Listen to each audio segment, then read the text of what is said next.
CM Bhajanlal Sharma का economic vision, दो बैंकों और राजस्थान सरकार के मध्य हुआ एमओयू, प्रदेश की रिन्यूएबल एनर्जी और संसाधनों की उपलब्धता पर फंडिंग के लिए बैंक ऑफ बड़ौदा और बैंक ऑफ महाराष्ट्र से एमओयू। मुख्यमंत्री भजनलाल शर्मा की उपस्थिति में एमओयू, बैंक ऑफ बड़ौदा से 20,000 करोड़ का एमओयू और बैंक ऑफ महाराष्ट्र से 10,000 करोड़ का एमओयू हुआ।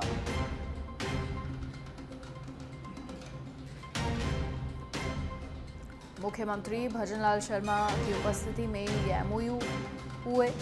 बैंक ऑफ बड़ौदा से 20,000 करोड़ का एमओयू और बैंक ऑफ महाराष्ट्र से 10,000 करोड़ का एमओयू। दो बैंक्स और राजस्थान सरकार के बीच ये एमओयू हुए।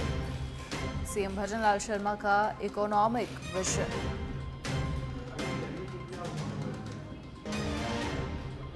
लगातार राजस्थान को विकास के पथ पर आगे बढ़ाने की दिशा में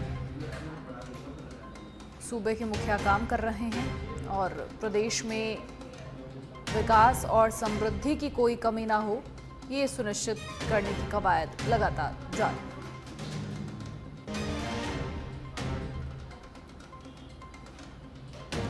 सीएम भजनलाल शर्मा की उपस्थिति में ये दोनों एमओयू हुए। बैंक ऑफ बड़ौदा से 20,000 करोड़ का एमओयू और बैंक ऑफ महाराष्ट्र से 10,000 करोड़ का एमओयू।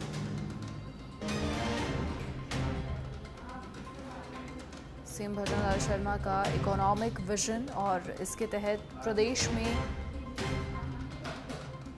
विकास और समृद्धि की कोई कमी ना हो, पैसों की कोई कमी ना हो, साथ ही प्रदेश की रिन्यूएबल एनर्जी और संसाधनों की उपलब्धता पर फंडिंग के लिए दो बैंक्स के साथ एमओयू हुए हैं, बैंक ऑफ बड़ौदा और साथ ही बैंक ऑफ महाराष्ट्र से। बैंक ऑफ बड़ौदा से 20,000 करोड़ का एमओयू हुआ है, बैंक ऑफ महाराष्ट्र से 10,000 करोड़ का एमओयू हुआ है।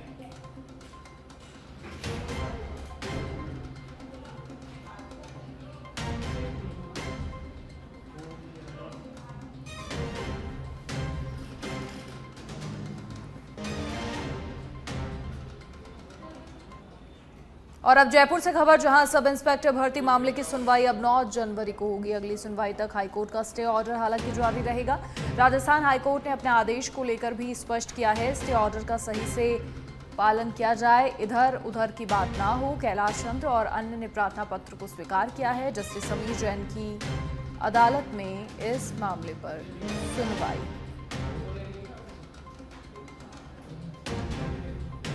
स्टे ऑर्डर का सही से पालन किया जाए, इधर उधर की बात ना हो। कैलाश चंद्र और अन्य ने प्रार्थना पत्र को स्वीकार भी किया। जस्टिस समीर जैन की अदालत में मामले पर सुनवाई हुई। और अब खबर जयपुर से है, जहां उप मुख्यमंत्री दिया कुमारी ने गुरु गोविंद जयंती पर सिटी पैलेस में गुरु गोविंद सिंह जी की तलवार का पूजन किया और साथ ही उन्हें नमन किया।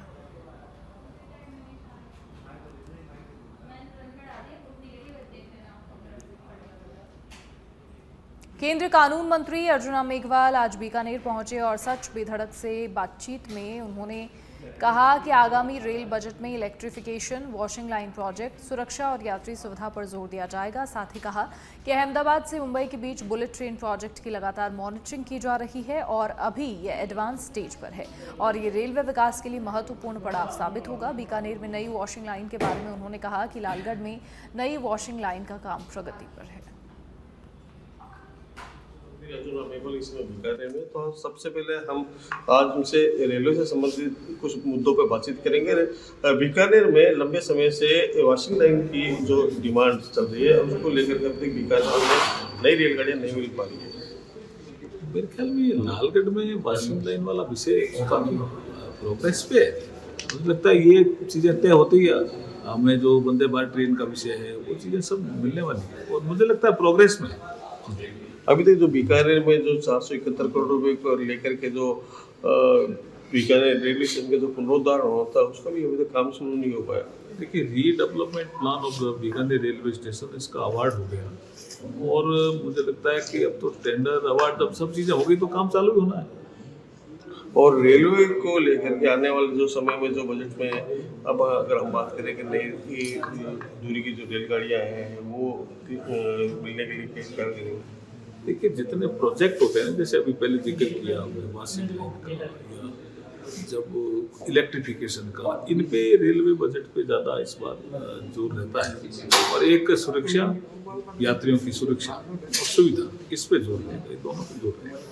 बुलेट ट्रेन का जो लगभग सारे स्टेशन भी तैयार है और अहमदाबाद से मुंबई के बीच में ये बुलेट ट्रेन चलने वाली है, जो कि प्रधानमंत्री नरेंद्र मोदी जी का ड्रीम प्रोजेक्ट भी है, लगभग वो कब तक पूरा हो जाएगा? कि उस पर निरंतर मॉनिटरिंग हुई है, बहुत एडवांस स्टेज पे है। ये भारत के लिए बहुत बड़ा रेलवे विकास का पड़ाव है। ये थे केंद्रीय खनन मंत्री अर्जुन राम मेघवाल, जिन्होंने बताया कि बुलेट ट्रेन जल्दी चलेगी और साथ ही साथ बीकानेर में वॉशिंग लाइन का निर्माण शीघ्र होगा। शाम बीकानेर। और दिल्ली विधानसभा चुनाव के लिए कांग्रेस ने आज अपनी पहली गारंटी की घोषणा कर दी है। कांग्रेस की पहली गारंटी प्यारी दीदी योजना के तहत महिलाओं को 2500 रुपए मिलेंगे। आपको बता दें, कांग्रेस हर दिन एक गारंटी की घोषणा करेगी। ये गारंटी कांग्रेस का बड़ा नेता करेगा। इसमें अशोक गहलोत, रेवंत रेड्डी, डीके शिवकुमार, सुखविंदर सिंह सुक्खू और अजय माकन जैसे नेता घोषणा करेंगे। कर्नाटक के उप मुख्यमंत्री डीके शिवकुमार ने कहा, मैं यहां प्यारी दीदी योजना को लॉन्च करने आया हूं। मुझे पूरा भरोसा है कांग्रेस दिल्ली में सरकार बनाएगी और हमारी पहली कैबिनेट में प्यारी दीदी योजना लागू की जाएगी और दिल्ली की महिलाओं को 2500 रुपए दिए जाएंगे। ये उसी मॉडल पर है जो हमने कर्नाटक में लागू किया था।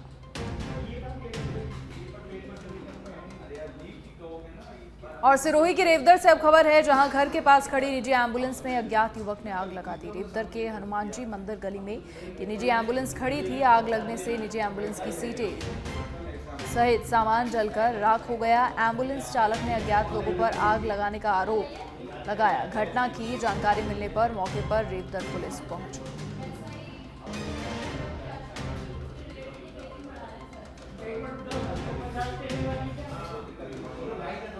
एक दिवसीय दौरे पर डूंगरपुर पहुंचे सहकारिता मंत्री गौतम दत्त ने जांच का भरोसा दिलाया। क्रय विक्रय समिति में खाद्यान्न के परिवहन के लिए कई सालों से टेंडर प्रक्रिया नहीं अपनाए जाने के मामले में मंत्री ने कहा कि इसकी जांच के बाद जयपुर स्तर से टेंडर प्रक्रिया कराई जाएगी। डूंगरपुर में उन्होंने आचार्य पुलक सागर जी महाराज से आशीर्वाद भी लिया और अचल वॉलीबॉल प्रतियोगिता का उद्घाटन किया। खाद की कालाबाजारी पर उन्होंने ट्रेन से खाद डूंगरपुर जिले में पहुंचाने का आश्वासन दिया। बांसवाड़ा संभाग खत्म करने के आज कांग्रेस के विरोध प्रदर्शन पर कहा कि सिर्फ कांग्रेस विरोध करने का काम कर रही है, यहां की जनता ने अभी तक कोई विरोध नहीं किया।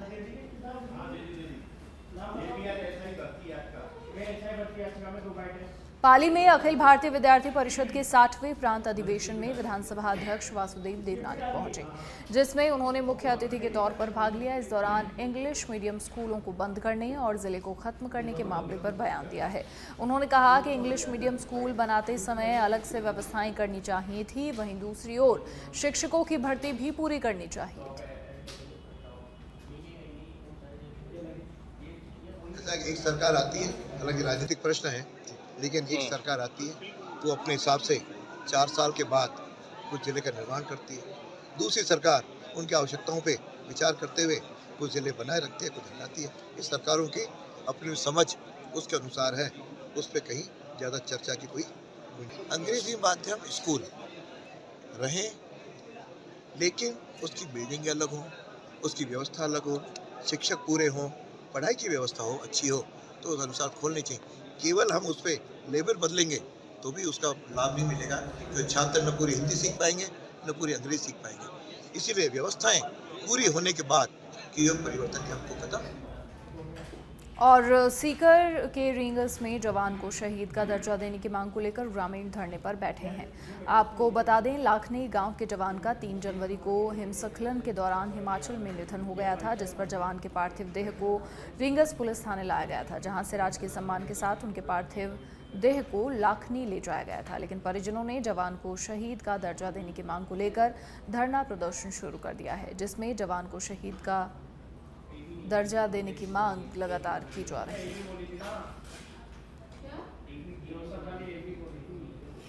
जैसलमेर के मोहनगढ़ नहरी क्षेत्र में कुछ दिन पहले ट्यूबवेल खुदाई के दौरान जमीन से तेज पानी का बहाव निकलने के कारण ट्रक सहित ट्यूबवेल मशीन जमीन में धंस गई थी। अब धीरे धीरे पानी सूख रहा है और ट्रक का थोड़ा हिस्सा दिखाई देने लगा है, लेकिन पानी का TDS 500 के पार होने के कारण मशीन सहित ट्रक गलकर नष्ट होने की पूरी संभावना जताई जा रही है। इस मामले में ONGC कंपनी ने कहा कि मशीन को निकालना अभी उचित नहीं रहेगा। अगर मशीन को बाहर निकाला गया तो हो सकता है फिर से पानी का प्रेशर निकलना चालू हो जाए। ऐसे में मशीन मालिक के पास अपनी रोजी रोटी का संकट खड़ा हो गया है। हमारा है बावनू गाँव है, फलोदी तहसील है, फलोदी जिला है।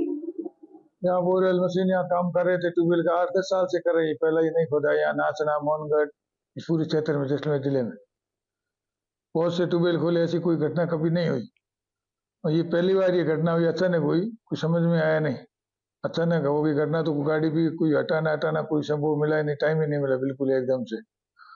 और उसके बाद गाड़ी पानी के अंदर चली गई है। उससे अब कोई गवर्नमेंट सहायता के लिए कह रहे हैं कि भाई हमारा एक यही मशीन था और अंदर चली गई। और कलेक्टर वहाँ बुलाया था, ADN बुलाया, कल बुलाया तो उन्होंने ये बोला कि अब 3 महीने गाड़ी के पास मत जाओ। स्थिति हमारे सामने आई तो हमने कई तरह के एक्सपर्ट्स को बुलाया, सब ने आके अपनी अपनी रिपोर्ट्स हमको सबमिट कर दी हैं। उसके बाद ONGC क्राइसिस मैनेजमेंट टीम को भी बुलाया गया क्योंकि हमको लगा कि वो बेस्ट एक्सपर्ट्स हैं कि कैसे अगर कोई मशीनरी निकाली जा सकती है तो उसके बारे में बता सके। उन्होंने आके क्लियर कर दिया है कि इसको यदि ना छेड़ा जाए तो ही। और जैसलमेर में ही अवैध रूप से संचालित निजी जांच लैब पर अब प्रशासन सख्त हो गया है। जिले के मुख्य चिकित्सा और स्वास्थ्य अधिकारी डॉक्टर राजेंद्र कुमार पालीवाल ने जिला मुख्यालय पर स्थित कई निजी लैब्स का निरीक्षण किया और इस दौरान 3 अवैध निजी लैब पर सील बंद की कार्रवाई की गई। निरीक्षण के दौरान diamond diagnostic centre, Indian diagnostic centre और मंगलम लेबोरेटरी का जायजा लिया गया। आज मेरे और मेरी टीम के द्वारा और साथ में पुलिस के सहयोग से निजी लैबों का निरीक्षण किया गया है, जिनको हमने पूर्व में भी नोटिस जारी किए थे और रजिस्ट्रेशन के लिए उनके जो डॉक्यूमेंट है वो कंप्लीट करवाने के लिए क्लिनिकल एस्टेब्लिशमेंट एक्ट में रजिस्टर करवाने के लिए उनको नोटिस दिए थे। उनके द्वारा कोई संतोषजनक जवाब और डॉक्यूमेंट नहीं दिए गए। फिर आज वापस हम लोग हमारी टीम द्वारा वहाँ जा कर के निरीक्षण किया गया। उस दौरान उनके पास डॉक्यूमेंट होना नहीं पाया गया है। इस संदर्भ में हमने इनके क्लिनिकल एस्टेब्लिशमेंट एक्ट में 3 medical, diamond diagnostic centre, Indian diagnostic centre और मंगलम लेबोरेटरी, इन तीनों को सीलबंद किया है। साथ ही इनको जो हमारी जिला रजिस्ट्री प्राधिकरण जैसलमेर की मीटिंग 7 तारीख को होने वाली है, उसके अंदर उपस्थित होने के लिए पाबंद। श्रीगंगानगर के सूरतगढ़ में पुलिस ने 26 महीने से फरार चल रहे 10,000 रुपए के इनामी बदमाश को गिरफ्तार किया है। आपको बता दें, आरोपी के खिलाफ सिटी थाने में 7 क्विंटल 50 किलो डोडा पोस्त का मामला दर्ज है, जिसमें वो फरार चल रहा था।